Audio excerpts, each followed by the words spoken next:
What's up, guys? I'm DK Wrestler, and in today's video, we're going to be comparing Series 1 and Series 2 with the Stranger Things and Funkoween NFT drops. Now, normally I would do separate videos of these drops for a Which is Better, but already at the beginning of the month, we did do a Which is Better video for the New York Comic Con exclusives, so I thought doing a total of 3 Which is Better videos in the course of 1 month would have been a little bit overkill, so I thought I would cram both of these since just recently the Stranger Things set had released, and we do have the announcement that just came out today as I'm recording this of Funkoween Series 2 and its redeemables, so you guys will get my first time reaction for this set as I'm doing this, so let's get right to it. So we'll start off, of course, with the Stranger Things drop, which Series 1 had came out last July. Of course, my co-host MD Shady got pretty much the entire master set. The only one he didn't get was the Grail. So the first redeemable, of course, we're looking at is the Grail, limited to actually 1,106 pieces, being the dragon, of course,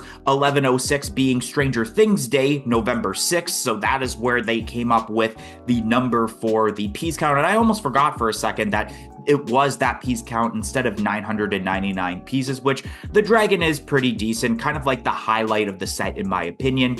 Then we move over to the legendaries, all being limited to 3,000 pieces. We got ourselves Dustin in the Dungeons and Dragons outfit, which this is pretty decent. Of course, Dustin being one of my favorite, actually my favorite character in Stranger Things, so it was cool to see this. And then the other legendaries I might as well mention being the Lucas in that same attire, along with Mike for the Dungeons and Dragons outfit.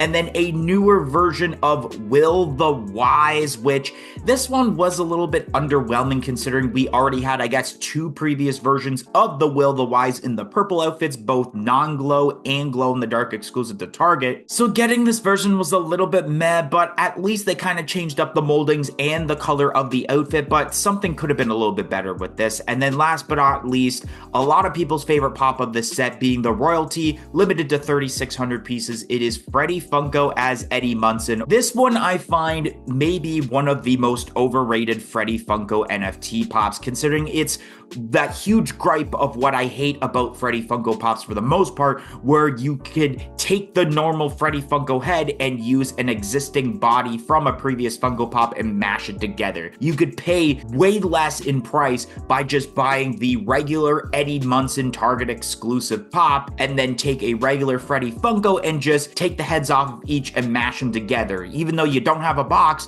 it would be much cheaper just getting it done that way rather than just buying the Royalty here. This whole set was not entirely the greatest in my opinion. It was a bit underwhelming where you do have an abundance of characters that we've already gotten many pops of. The only highlight really is, of course, that Dragon Grail. Now we're going to be talking about Series 2 of Stranger Things that released, I guess, this past week as I'm recording this, so almost a week ago as this gets released. Starting off with the Grail, back to the regular Grail piece count of 999 pieces. We got Murray, which this is so good. This is so much better of a Murray pop than the one we got as a common that was a part of the most recent season. No offense to that one. And MD Shady also, who is a near completionist of the Stranger Things set, also really enjoyed this and was disappointed that this would have ended up being the Grail instead of a legendary, which, speaking of legendaries, moving on over to Karen, limited to 2,000 pieces. The other legendaries you're going to talk about are also 2,000 pieces.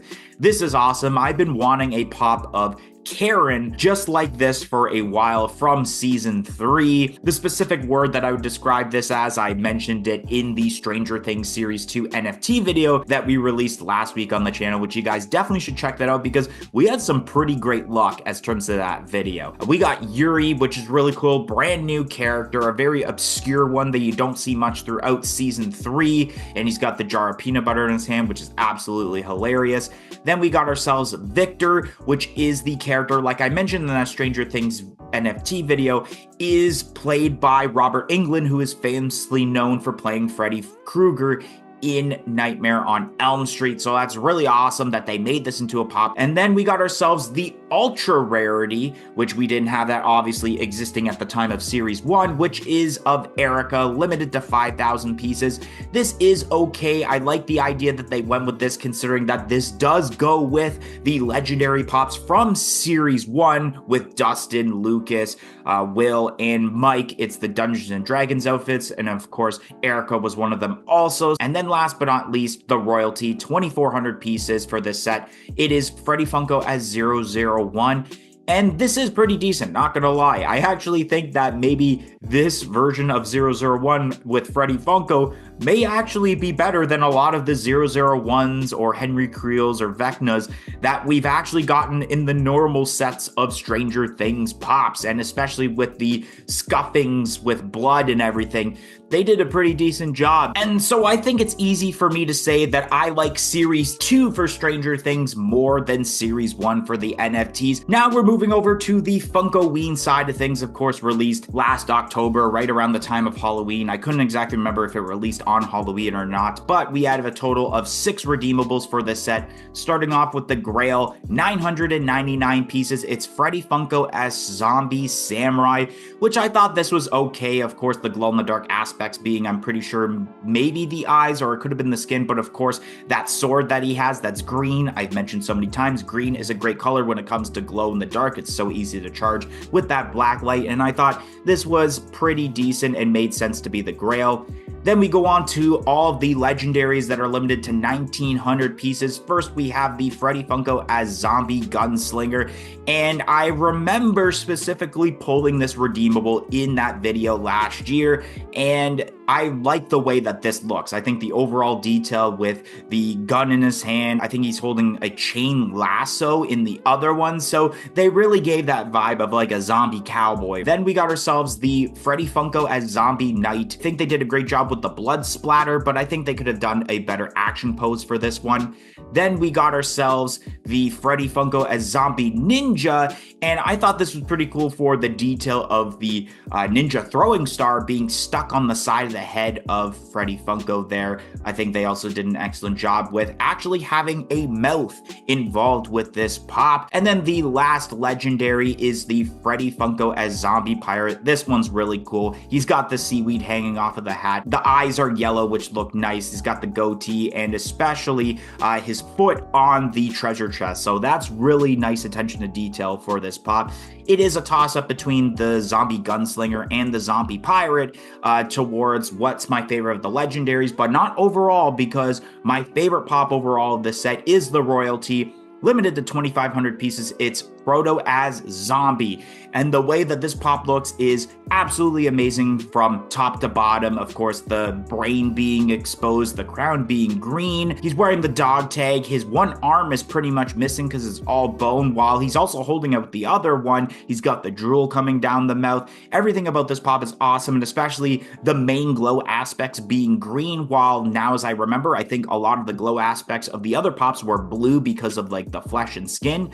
So I think they did a great job with this, and one of my biggest gripes I mentioned about this set is the fact that I didn't like the idea of all of the pops being Freddy as a zombie, as something else. I think if, let's say, even if they would have kept just Proto as zombie, and then they did the rest of the pops, Freddy Funko as something else, as terms to a Halloween costume, like they did with the Funko Halloween Series 1 and 2 back in 2021 and 2022, I think it would have been a much better set than those previous Halloween sets. But this one is okay for the fact that also this was the very first set, I believe, of Funko NFTs that had the glow-in-the-dark specification and specifications overall. And now we're moving on to the recently announced Funkoween Series 2, which now as I look at the page, it is saying that this is going to be releasing on Halloween Day, October 31st, which is pretty decent. And like I mentioned, I haven't seen any of the redeemables yet. Wow.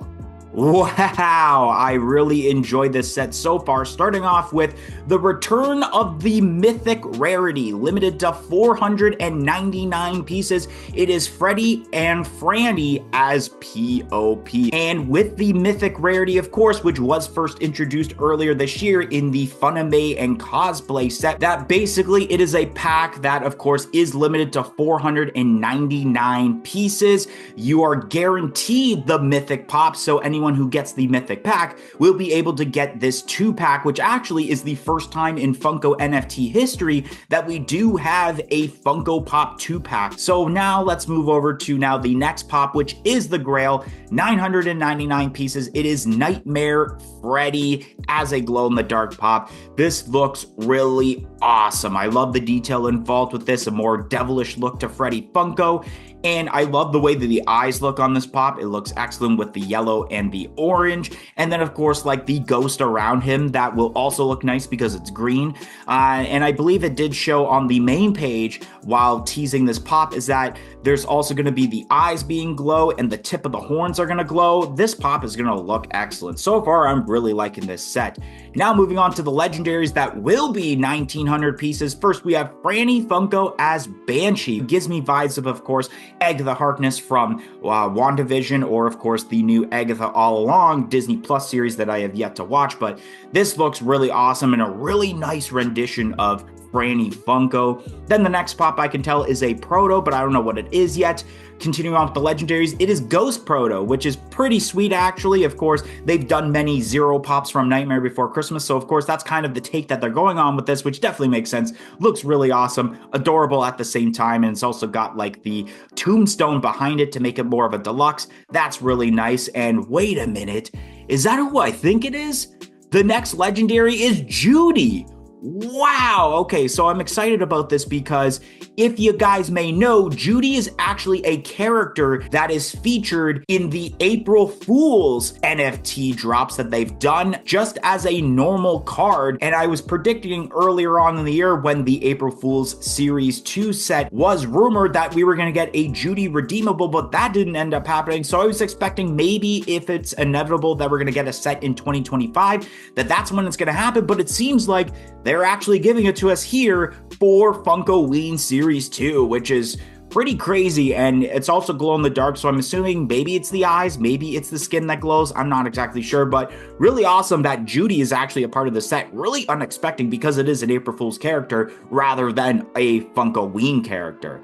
And then we have ourselves, is this an Ultra figure? No, it's actually also a legendary, which is a little bit surprising. It is Proto as PLP. This is really awesome. Is that a taser in his hand? It looks like he's got a taser in his hand. That's hilarious. And now looking at the royalty, limited to 2,200 pieces, it's Haunted Freddy doll. Absolutely insane. They took basically a ghost-like monster with a what looks to be voodoo doll of Freddy Funko. I think it's honestly so easy out of any of the videos I've done where I've compared Series 1 and 2 of what I'm going to say is better, and it's got to be Series 2. It's exactly what I want from a Funkoween set. Anyways, guys, that is going to be the end of today's video. If you enjoyed today's video of me talking about Series 1 or Series 2, which is better, don't forget to like, comment, and subscribe. Let me know your opinions down below, and if you're planning on getting packs for Funkoween Series 2, and I hope to see you guys on another video on this channel. 1, 2, 3, I'm out of here.